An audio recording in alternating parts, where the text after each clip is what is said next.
살면서 가장 친한 친구들에게 배신을 당하거나 배신감을 느껴본 적이 있으신가요? 하지만 어떤 배신을 상상하든 16살 스카일라 니스만큼은 아니었을지 모릅니다. 가장 친했던 두 친구에게 악몽과도 같은 배신을 당한 스카일라의 이야기입니다. 1996년 웨스트 버지니아주, 데이브와 마리 부부의 외동딸로 태어난 스카일라 니스. 그녀는 8살 때 셀리아 에디를 만나게 됩니다. 셀리아 또한 외동이었기 때문에 이 둘은 함께 보내는 시간이 많았는데요. 서로의 집을 자주 오갔을 정도로 아주 가까워졌다고 합니다. 둘은 함께 청소년 시절을 보내던 중 고등학교에서 빨간머리 레이첼 쇼프를 만나게 됩니다. 독실한 가톨릭 집안의 레이첼 또한 외동딸이었고, 세 친구는 무언가에 끌린 듯 가장 친한 베스트 프렌즈가 되었죠. 삼총사라 불릴 만큼 학교에서 이 세 친구의 우정은 대단했습니다. 10대들답게 트위터를 통해 우정을 과시하기도 했죠. Sisters Forever, 그러니까 우리 우정 영원하자! 라고 외치면서 말입니다. 2013년 7월 6일 점심시간, 스카일라의 아빠는 잠시 집에 들르게 되었습니다. 딸이 일어나 있을 시간이라 방을 두드렸지만 아무런 인기척이 없었어요. 방문도 잠겨 있었죠. 뭐야, 얘 어디 갔나? 놀란 아빠는 밖으로 뛰어나갔고 창문 앞에 놓인 작은 의자를 보게 됩니다. 창문은 열려 있었고 침대는 텅 비어 있었죠. 스카일라가 또 몰래 외출하여 아직 돌아오지 않은 거라고 생각한 그는 화가 났습니다. 그녀는 종종 셀리아, 레이첼과 함께 늦은 밤 부모 몰래 외출을 하곤 했는데, 마리화나를 피우거나 드라이브를 즐기는 등 일탈된 행동을 즐기곤 했기 때문이죠. 최근에도 셋은 순찰 돌던 경찰에게 발각되어 집으로 돌아온 적이 있었습니다. 스카일라가 전화를 해도 받지 않자 답답해진 아빠는 친구인 셀리아에게 전화를 합니다. 하지만 전화를 받은 셀리아의 대답은 아빠의 예상과는 조금 달랐죠. 어젯밤에 통화는 했었는데 만나진 않았어요. 왜요? 혹시 스카일라한테 무슨 일 있어요? 당시 스카일라는 웬디스라는 패스트푸드점에서 알바를 하고 있었는데 그 일을 아주 좋아했다고 합니다. 스카일라의 부모는 무슨 사정이 있어 연락이 되지 않더라도 무슨 일이 생긴 게 아니라면 알바는 하러 올 것이라 생각했죠. 그리고 웬디스 근처에서 하루 더 딸을 기다려봤지만 그녀는 모습을 보이지 않았습니다. 뭔가 안 좋은 예감이 들기 시작했죠. 그때 셀리아에게서 전화가 걸려왔습니다. 사실 제가 말씀 못 드렸는데요. 어젯밤에 스카일라를 저희가 불러내서 만났었어요. 근데 금방 다시 데려다 줬어요. 뭐? 그게 몇 시쯤이었니? 11시쯤이요. 그녀의 설명에 따르면 어제 스카일라는 유독 부모님이 깰까봐 계속 걱정했고 결국 그녀를 집에 데려다 주었는데, 다만 집에서 거리가 조금 있는 곳에 내려다 주었다고 했습니다. 그리고 이후 상황은 모른다고 말이죠. 결국 아빠는 경찰에 실종 신고를 하게 됩니다. I have a daughter that's 16 years old. Apparently she snuck out of her room last night and she hasn't been seen since. None of her friends can get a hold of her. I can't find her. What's her name? Skylar Neese. 스카일라의 실종 접수 소식을 전해들은 셀리아와 그녀의 엄마는 스카일라의 집에 찾아와 위로를 건넸습니다. 이들은 마치 본인들의 일인 것처럼 경찰과 함께 스카일라를 본 사람이 있는지 찾으러 다녔죠. 경찰에 의해 확인된 사실에 따르면 스카일라의 아파트 CCTV에는 자정 12시 30분쯤 그녀가 어떤 차량에 타는 모습이 찍혀 있었는데요. 녹화 화질이 좋지 않았기 때문에 차량을 특정하기엔 어려웠지만 어쨌든 직접 차에 올라탄 모습이 확인되었기 때문에 경찰은 그녀가 가출을 한 게 아닌지 의심을 했다고 합니다. 하지만 정황상 가출을 했다고 보기엔 이해가 되지 않는 부분들도 많았습니다. 그녀가 휴대폰 충전기나 안경, 렌즈와 같이 자주 사용하는 필수품들마저 모두 두고 나간 상태였기 때문이죠. 그리고 창문 앞에 놓여진 의자는 곧 다시 돌아온다는 걸 암시하기도 했고요. 스카일라의 부모는 이를 절대 단순 가출로 생각할 수가 없었습니다. 담당 형사는 추가적으로 상황을 확인하기 위해 레이첼에게도 전화를 합니다. 하지만 레이첼은 7일부터 2주간 교회 캠프를 떠난 상태라 바로 만나기 어려운 상황이었죠. 레이첼 학생, 그럼 스카일라가 실종된 날 셋이 만나서 뭘 했었는지 설명 좀 해주겠나? 저는 잘 모르겠어요. 저보다 셀리아가 더 잘 알 거예요. 그리곤 바쁘다며 더 이상의 통화를 거절합니다. 결국 경찰은 며칠 기다려보자고 스카일라의 부모를 설득하죠.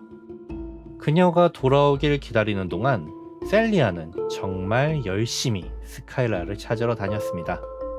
실종 전단지를 붙이고 집집마다 돌며 혹시라도 그녀를 본 적이 있는지, 그날 밤 수상한 걸 보거나 들은 게 없는지 묻고 다녔죠. 하지만 며칠이 지나도 스카일라는 돌아오지 않았습니다. 셀리아는 스카일라의 침대에 앉아 한참을 울기도 했습니다. 어디에 있든 가장 친한 자신에게는 연락을 해야 하지 않냐며 스카일라의 엄마와 한참을 껴안고 울기도 했죠. 스카일라의 부모는 그런 셀리아에게 의지했고 또 고마워했다고 합니다. 그렇게 별다른 진전 없이 몇 주가 흘렀습니다. 스카일라가 실종된 후 레이첼은 별다른 SNS 활동이 없었던 반면 셀리아는 점점 평소처럼 자주 게시글을 올리기 시작했습니다. 그녀는 실종된 스카일라를 더 이상 신경 쓰지 않는 듯 무신경한 모습을 보이기까지 했죠. 그리고 학교에서는 괴소문이 돌기 시작합니다. 스카일라가 약물을 과다 복용하여 문제가 생겼고 어쩌면 셀리아와 레이첼이 그녀의 시체를 숨겼을지도 모른다는 소문이었죠. 이 이야기는 빠르게 온라인에까지 번지기 시작했습니다. 셀리아와 레이첼은 그녀가 어디 있는지 무슨 일이 있었는지 알고 있다. 셀리아와 레이첼이 스카일라에게 무슨 짓을 저지른 것이다. 이와 같은 다양한 추측도 나오기 시작했죠. 익명의 계정들이 그녀들을 트윗하여 자극했고 성경 구절을 올리기도 했습니다. 그리고 셀리아는 발끈한 듯 이에 직접 답변을 하기도 했죠. 이 세상 누구도 나와 레이첼을 감당할 수 없고 혹시라도 그럴 수 있다 생각한다면 넌 틀렸어. 그리고 이러한 온라인상의 논란들은 당시 내부 수사를 진행 중이던 경찰과 FBI의 눈에 띄게 됩니다. 셀리아를 중심으로 사건을 되짚어보는 계기가 되었죠. 그리고 조금 어이가 없게도 새로운 사실이 발견됐는데요. 셀리아의 증언과는 다르게 그녀가 밤 11시 스카일라를 데리러 오는 모습이 CCTV에 없다는 걸 알게 됩니다. 그리고 함께 있었다던 11시에는 서로 문자만을 주고받았던 기록을 확보하게 되죠. 애초에 어떤 근거로 밤 11시에 스카일라를 데려다 주었다는 그녀의 말을 경찰이 철석같이 믿었던 걸까요? 거듭되는 셀리아의 거짓말에 경찰은 스카일라가 어쩌면 이들과 함께 마약에 연루되었고 이들이 어딘가에 그녀를 두고 떠났을지도 모른다 추측하게 됩니다. 경찰은 셀리아와 레이첼을 각각 신문했습니다. 셀리아는 정말 태연했고 오히려 형사들과 농담을 주고받을 정도로 긴장하거나 두려움이 없는 태도를 보였는데 굉장히 나르시시즘이 강한 사람이었죠. 반면 레이첼은 눈도 잘 마주치지 못했고 어딘가 초조하고 불안해 보였습니다. 하지만 두 사람이 언급한 모든 알리바이는 정확히 일치했습니다. 마치 사전에 모든 걸 다 연습한 것처럼 말이죠. 스카일라는 그날 약에 취해 있었고 갑자기 숲속으로 뛰어갔다고 했습니다. 두 친구가 다급히 그녀를 쫓았지만 놓치고 말았고 찾으려 노력했으나 사라져 버렸다고 말이죠. 경찰은 셀리아가 거듭 거짓말을 해왔고 말을 바꿔왔기 때문에 거짓말 탐지기를 사용해 보기로 합니다. 검사 결과 셀리아는 문제없이 통과. 하지만 레이첼은 무슨 이유에선지 거짓말 탐지 검사 당일 경찰서로 오는 도중 차에서 도망쳐 셀리아의 집으로 가버리고 말죠. 거짓말 탐지기는 사용 시 검사자의 동의가 반드시 필요했고 또 언제든 심지어 검사 중에라도 의사를 취소할 수 있었기 때문에 이 행동이 법적으로 문제가 되진 않았습니다. 하지만 누가 봐도 의심스럽긴 한 상황. 그리고 레이첼은 이때부터 급격히 무너지기 시작했던 게 아닌가 싶습니다. 조금 더 시간이 흘러 12월 경찰서로 다급한 전화가 걸려옵니다.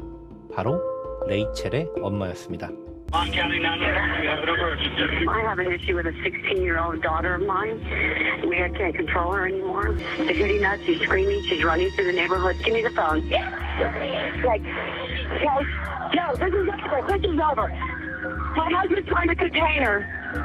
Please hurry.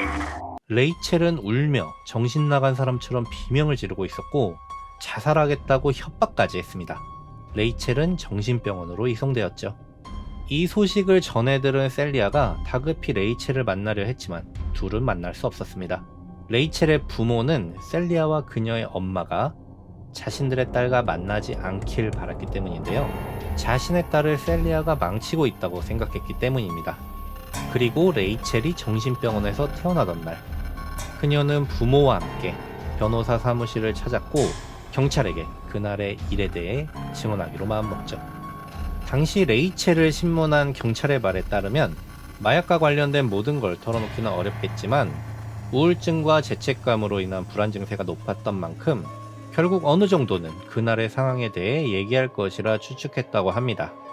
먼저 마약에 대해 몇 가지 질문을 했고, 그리고 레이첼의 입에서는 예상치 못한 이야기가 나오게 됩니다. 우리가 그녀를 찔렀고 시체를 묻었어요. 자리에 있던 모두는 충격에 빠질 수밖에 없었습니다. 왜 그랬느냐고 물었을 때 레이첼이 대답합니다. 그냥 걔가 싫어졌거든요. 셀리아와 레이첼은 학교 과학 수업 시간에 스카일라의 살인 계획을 모의했다고 합니다. 마리화나를 핑계로 그녀를 불러낸 후 숲속 정해진 곳에 도착하면 새까지 센 다음 같이 찔러 죽이기로 했죠. 그로부터 한 달 후 사건 당일, 레이첼은 아빠 집에서 삽을, 셀리아는 부엌에서 칼 2자루를 챙겨왔습니다. 청소용품과 갈아입을 옷 또한 챙겼죠. 더운 여름임에도 칼을 숨기기 위해 후드를 입고 온 둘을 스카일라는 전혀 눈치채지 못했습니다. 셋은 차를 타고 마리화나를 피워왔던 숲으로 향했고 익숙한 듯 차에서 내렸습니다. 셀리아가 라이터를 깜빡했단 말에 스카일라가 가져다 주겠다고 말하고 돌아섰죠. 이때 셀리아와 레이첼은 숫자를 셌습니다. 하나, 둘, 셋. 갑작스럽게 공격을 받은 스카일라는 있는 힘을 다해 도망쳤지만 이미 부상을 입은 상태.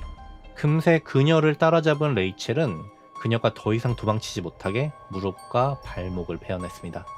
고통스러워하며 도망치지 못하는 그녀를 두 친구는 무자비하고 잔인하게 50여 회 칼로 찔렀죠. 스카일라는 꺼져가는 숨을 붙잡고 마지막 힘을 내 물었다고 합니다. 대체 왜? 그리고 그 답을 듣지도 못한 채 사망하고 맙니다. 시신은 계획대로 땅에 묻으려 했지만 그 주변은 바위와 자갈이 많은 지형이라 쉽지 않았다고 합니다. 결국 시체 묻는 건 포기하고 개울 옆에 쓰러진 나무와 가지들로 시체를 덮어놓은 뒤 개울에서 피를 씻고 옷을 갈아입은 후 숲을 빠져나왔다고 하죠. 경찰은 곧바로 레이첼과 함께 시신을 유기했다는 장소로 향했습니다. 하지만 눈으로 뒤덮인 그곳은 여름에 왔을 때와는 많이 달랐죠. 결국 시신은 바로 찾지 못했고 눈이 녹길 기다려야 했습니다. 이렇게 레이첼은 스스로 범행을 자백을 한 상태였지만 셀리아의 경우 살인에 가담했다는 직접적인 증거가 없는 상황. 무작정 그녀를 용의자로 지목할 수는 없었죠. 하지만 레이첼의 증언에 기반하여 셀리아의 차량에 대한 수색영장이 발부되었고 끝내 차량 트렁크에서 스카일라의 혈흔이 발견됩니다. 밝혀진 결과에 누구보다 가장 큰 충격을 받은 건 스카일라의 부모였습니다. 함께 딸을 찾아 걱정하고 딸을 찾는데 누구보다 앞장섰던 셀리아가 범인이라는 걸 알았을 때 그들은 다시 한번 무너지고 말았죠. 한편 수사가 한참 진행 중이던 때 셀리아는 점점 조급함을 느끼기 시작했습니다. 본인의 차는 경찰에게 압수당했고 레이첼과는 만날 수 없게끔 조치가 취해진 데다 경찰 수사는 철저히 비밀로 진행되고 있었기에 아무것도 알 수 없었기 때문이었습니다. 심지어 레이첼이 이미 모든 걸 자백했다는 사실조차 몰랐던 셀리아는 수차례 태연하게 스카일라의 엄마를 찾아가 무사히 돌아올 것이라며 거짓 위로하고 수사 상황에 대해 묻기도 했다고 합니다. 그녀가 이미 범인이 셀리아 본인임을 알고 있다는 것도 모르고 말이죠. 그리고 유독 추웠던 그의 겨울이 지나고 3월, 이어진 대대적인 수색에 끝내 신원 미상의 유골이 발견됩니다. 검사 결과 스카이라임을 최종 확인했고 척추에는 칼자국도 확인되었습니다. 그리고 그녀의 시신을 찾았다고 공개된 순간에마저도 셀리아는 트윗에 새로운 글을 올립니다. 편히 쉬어, 스카일라. 넌 언제까지고 내 최고의 친구야. 네가 정말 그립다. 그렇게 셀리아는 5월 엄마와 어느 한 식당에서 밥을 먹고 나오다 주차장에서 체포됩니다. 그리고 셀리아는 법정에서 예, 아니요, 외엔 어떠한 진술도 하지 않았습니다. 레이첼의 경우 모든 범행 사실에 대해 자백했지만 구체적인 범행 동기에 대해선 설명하지 않았죠. 많은 사람들이 도대체 왜 스카일라를 죽였어야만 했는지 그 이유에 대해 의심을 품을 수밖에 없었습니다. 단지 싫다는 이유 하나만으로는 명분이 부족해 보였기 때문입니다. 한때는 서로 너무나 소중한 친구였던 이 셋이 이렇게 된 것에 대해선 당시 유력한 몇 가지 추측이 있었습니다. 하우스 파티 중 셀리아가 어떤 여자애랑 키스를 했고 이를 본 한 남자애가 그걸 사진으로 찍기 시작했는데 둘이 더 보란듯이 아예 대놓고 스트립쇼를 했다고 하죠. 근데 마침 그걸 본 스카일라가 충격을 받고 거리를 두기 시작했다는 것이란 추측 하나, 또 셀리아와 레이첼에게 각각 남자친구가 있었고 다 함께 술에 취해 방탕하게 성관계 갖게 된 적이 있는데 그 모습을 스카일라가 목격하게 되었다. 그리고 그녀는 이 사실을 폭로할 거라 둘을 협박한 적이 있었는데 이를 계기로 서로 멀어지게 되었다는 다른 추측도 있습니다. 실제로 그녀들이 다투는 걸 본 친구들도 많았고 스카일라가 트위터에 셀리아와 레이첼을 저격하는 듯한 글을 쓴 일도 있었다고 합니다. 스카일라가 그들의 성관계 사진과 동영상을 실제로 가지고 있었는지 그리고 이를 유포하고 소문을 냈는지는 확실하지 않습니다. 다만 현 시점에서 그들이 수감 생활 중 셀리아는 동성과 약혼을, 레이첼은 동성과의 결혼을 한 것을 미루어 봤을 때 아마 첫 번째 추측과 관련된 내용 때문일 것이란 의견이 조금 더 유력합니다. 어쨌든 셀리아와 레이첼은 그녀가 살해당하기 몇 달 전부터 둘이서만 사진을 찍어 트위터에 올리거나 스카일라를 빼고 옷을 비슷하게 맞춰 입고 유튜브에 둘이 노는 모습을 올리기도 했습니다. 이를 통해 스카일라를 점점 무리해서 제외시키기 시작했다는 사실은 어렵지 않게 추측할 수 있죠. 스카일라의 시신이 발견되고 셀리아가 체포되기까지 셀리아가 자신의 트위터에 게시한 글들이 여럿 있는데 모든 상황을 알고 다시 보게 되면 소름이 끼치기까지 합니다. 마치 죄책감이란 전혀 없고 범행 당시를 추억거리로 여기고 있는 듯하기까지 하죠.